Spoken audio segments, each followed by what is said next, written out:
Le diabète de type 2. Le diabète de type 2 est la forme la plus fréquente de diabète, 90% des cas. Il se manifeste généralement à l'âge adulte, chez des individus de 40 ans et plus. Malheureusement, on constate depuis quelques années qu'il apparaît chez des personnes de plus en plus jeunes.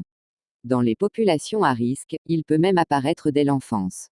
Chez certaines personnes vivant avec le diabète de type 2, la production d'insuline par les cellules du pancréas est insuffisante. Chez d'autres, l'insuline produite n'accomplit pas bien son travail, on parle alors de résistance à l'insuline. Finalement, on peut aussi voir une sécrétion d'insuline insuffisante ainsi qu'une résistance à l'insuline chez certaines personnes. Dans tous les cas, le résultat est une augmentation du taux de sucre dans le sang, c'est-à-dire une hyperglycémie, car le corps n'arrive pas à utiliser le glucose, sucre, adéquatement comme source d'énergie. Les facteurs de risque. Les causes du diabète de type 2 sont nombreuses et, dans bien des cas, c'est la combinaison de plusieurs facteurs qui déclenche l'apparition de la maladie.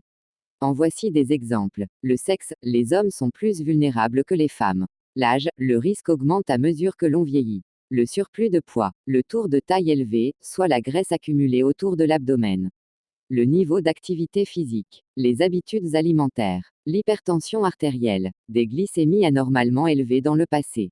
Pour les femmes, avoir donné naissance à un bébé de plus de 4,1 kg, 9 livres.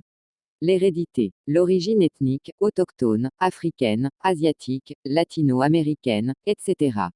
Le niveau de scolarité. C'est fini pour le tutoriel, n'oubliez pas de mettre un j'aime, de partager cette vidéo et de s'abonner.